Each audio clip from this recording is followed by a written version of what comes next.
Sir ಇದು ಹೇಗೆ ಬರುತ್ತೆ ಅನ್ನುವಂಥದ್ದು ಸರ್? ಸಿ ಒಂದು ಆಲ್ಕೋಹಾಲ್ ಇಂದ ಬರುತ್ತೆ. ಆಲ್ಕೋಹಾಲ್ ಇಂದ ಬಂದು ಕಲ್ಮಿನೇಟ್ ಇಂಟು ಪ್ಯಾಂಕ್ರಿಯಾಟಿಸ್ ಕ್ಯಾನ್ಸರ್ ಆಗುತ್ತೆ. ಆ ಲೆವೆಲ್ಲು ಇದೆ. ಕೆಲವರು ಆಲ್ಕೋಹಾಲ್ ಇಲ್ದೇನೆ ಪ್ಯಾಂಕ್ರಿಯಾಟಿಸ್ ಆಗುತ್ತೆ ಮತ್ತೆ ಪ್ಯಾಂಕ್ರಿಯಾಸ್ ಕ್ಯಾನ್ಸರ್ ಹೋಗುತ್ತೆ, ಅದು ಬೇರೆ ಪ್ರಶ್ನೆ. ಚಿಕ್ಕ ಮಕ್ಕಳಿಗೆಲ್ಲ ಬರ್ತಾವಲ್ಲ, ಅವ್ರು ಜನರಲ್ಲಿ ಕುಡಿದಿಲ್ಲ. ಒಂದು ಹುಡುಗ 15 ವರ್ಷ ಅವಂದು ತಗೊಂಡಿದ್ದೀನಿ ಟೆಸ್ಟ್ ಮಾಡಿ. ಯಾಕಂದ್ರೆ ನನ್ನಲ್ಲಿ ಬರೋದೇ maximum liver cirrhosis, liver failure ಅಂದ್ರೆ ಕ್ರಾನಿಕ್ ಲಿವರ್ ಡಿಸೀಸ್ ಅಥವಾ ಲಿವರ್ ಸಿರೋಸಿಸ್ ಅನ್ಬೋದು, ಪ್ಲಸ್ ಇದು ಪ್ಯಾಂಕ್ರಿಯಾಟಿಸ್ ಮತ್ತೆ ಕ್ರಾನಿಕ್ ಕಿಡ್ನಿ ಡಿಸೀಸ್, ಡಯಾಬಿಟಿಸ್ನವ್ರೆ, ಆಮೇಲೆ ಕ್ಯಾನ್ಸರ್ನವ್ರು ಬರೋದು ಮ್ಯಾಕ್ಸಿಮಮ್. ಯು ಕಾಂಟ್ ಇಮ್ಯಾಜಿನ್ ಒಂದು ತಿಂಗಳಿಗೆ ಎಷ್ಟು ಚೆನ್ನಾಗಿದೆ ಹುಡುಗ 15 ವರ್ಷ. ಸೊ ಆ ರೀತಿ ಆಗುತ್ತೆ. ಆಮೇಲೆ ಅದು ಹೇಳಿದ್ನಲ್ಲ ಪ್ರಿಬಯೋಟಿಕ್ಸ್ ಅದು ಇದು ತೊಗೊಳ್ಬೇಕು. ಬಟ್ ಏನಂದ್ರೆ ನನ್ನ ಹತ್ರ ಬಂದವರು ರಿಲಿಜಿಯಸ್ ಆಗಿ ಚಾಚು ತಪ್ಪದೆ ಅದನ್ನ ಫಾಲೋ ಮಾಡ್ತಾರೆ. ಅವ್ರಿಗೆ ಗೊತ್ತು ಇನ್ ಲೈಫ್ ಇಲ್ಲ ಅಂತ.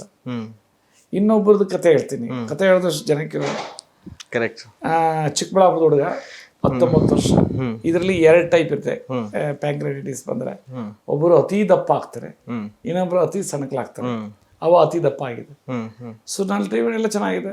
ಮತ್ತೇನೋ ಸ್ವಲ್ಪ ಹಣವಂತರು ಮತ್ತೆ ಯಾವುದೋ ಒಂದು ಹಾಸ್ಪಿಟ್ಲ್ಗೆ ಹೋದ್ರು.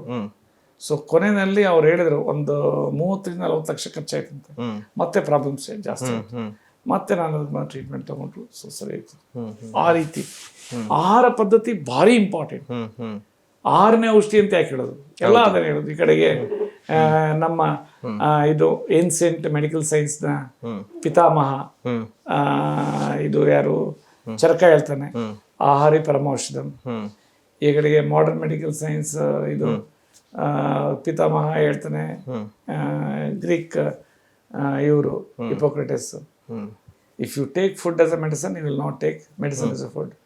ಆಹಾರವನ್ನು ನೀವು ಮೆಡಿಸನ್ ಹಂಗೆ ತಗೊಂಡ್ರೆ ಮೆಡಿಸನ್ ಅನ್ನ ಆಹಾರ ಹಿಂಗೆ ತಗೊಳ್ಳಲ್ಲ ಅಂತ.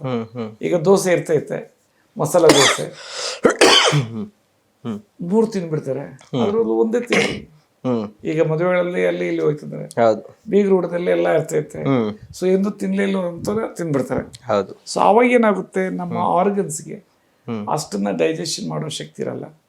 ಸೊ ಪ್ರಾಬ್ಲಮ್ ಶುರು ಆಗುತ್ತೆ. ಓಕೆ ಸರಿ. ಎಲ್ಲ ಆಲ್ಮೋಸ್ಟ್ ಕಾಯಿಲೆಗಳಿಗೆ ನೀವು ಟ್ರೀಟ್ಮೆಂಟ್ನ ಜೊತೆಗೆ ಅದು ಆಲ್ಮೋಸ್ಟ್ ಅಲ್ಲ, ಯಾರು ಇನ್ನೇನು ಬದುಕಲ್ವೋ ಎಲ್ಲಾ ಡಾಕ್ಟರ್ಸ್ ಹೇಳ್ತಾರೆ ಇಷ್ಟೇ ಅಂತ, ಅವರೇ ನನ್ನ ಹತ್ರ ಬರೋದು. Correct sir. ಸೊ ಅಂತಾವು ಅಂದ್ರೆ ಅದನ್ನ ಟರ್ಮಿನಲ್ ಸ್ಟೇಜ್ ಅಂತಾರೆ ಅಥವಾ ಎಂಡ್ ಸ್ಟೇಜ್ ಅಂತಾರೆ, ಅವ್ರನ್ನೇ ನಾನು ಟ್ರೀಟ್ ಮಾಡೋದು. ಜೀವನದ ಕೊನೆಗಳಿಗೆ ನನಗೇನಂದ್ರೆ ನಂದು ಯಾವಾಗಲೂ ಒಂಥರ ಮೊನ್ನೆ ಇದರಲ್ಲಿ ವರ್ಸ್ಟ್ ಸ್ಟೂಡೆಂಟ್ ಅನ್ನ ರ್ಯಾಂಕ್ ತರಿಸ್ಬೇಕು.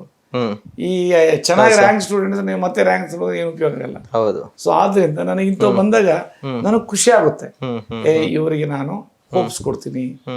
ಎಷ್ಟು ನನಗೆ ಖುಷಿ ಆಗ್ತದೆ ಅಂದ್ರೆ, ನಾನು ಅವ್ರಿಗೆ ಏನೋ ತಪ್ಪು ತಿಳ್ಕೊಡ್ಲಿ, ನಾನು ಹೇಳ್ತಾ ಇರೋದೇ ನನಗಂತೂ ಖುಷಿ ಆಯ್ತಪ್ಪ, ಇವತ್ತು ನೀವು ಬಂದ್ರಿ, ಇಷ್ಟೆಲ್ಲ ಪ್ರಾಬ್ಲಮ್ಸ್ ಇದೆ, ಇದಕ್ಕೆ ನಾನು ಸಾಲ್ವ್ ಮಾಡೋಂತಹ ದೇವರು ಕೃಪೆ ಇದ್ರಲ್ಲಿ ಕೊಟ್ಟಿದ್ದೇನೆ ನನ್ನ ಹತ್ರ ಅಂತ. ಆ ರೀತಿ ಎಲ್ಲ almost except motor neuron disease MND ನಾನು ನೋಡಿಲ್ಲ, ಮಸ್ಕ್ಯುಲರ್ ಡಿಸ್ಟ್ರೋಫಿ ನಾನು ನೋಡಿಲ್ಲ. ಅಂದ್ರೆ ಚಿಕ್ಕ ಮಕ್ಕಳು ನೋಡ್ತಾರೆ ಎಲ್ಲ ಮಸಲ್ಸ್ ಎಲ್ಲ ಇದಾಗ್ಬಿಟ್ಟು ಪಾಪ ಡಿಸೇಬಲ್ಡ್ ಆಗ್ಬಿಡ್ತಾರೆ, ಡಿಫ್ರೆಂಟ್ಲಿ ಏಬಲ್ಡ್ ಆಗುತ್ತೆ. ಆಮೇಲೆ ವಿಟಿಲಿಗೋ ವೈಟ್ ಪ್ಯಾಚಸ್ ನಾನು ನೋಡಿಲ್ಲ. ಅದು ಬಿಟ್ಟು ಸ್ವಲ್ಪ ನಾಲಿಗೆ ರುಚಿ ಅಂದ್ರೆ ಮೂತಿ ನೆಟ್ಟಿಟ್ಕೊಂಡ್ರೆ ರಿಸಲ್ಟ್ಸ್ ಅಂತೂ ಅವ್ರ ಕೈಲಿ ಇರ್ತೈತೆ. ಅಷ್ಟು ಚೆನ್ನಾಗಿ ವರ್ಕ್ ಆಗುತ್ತೆ.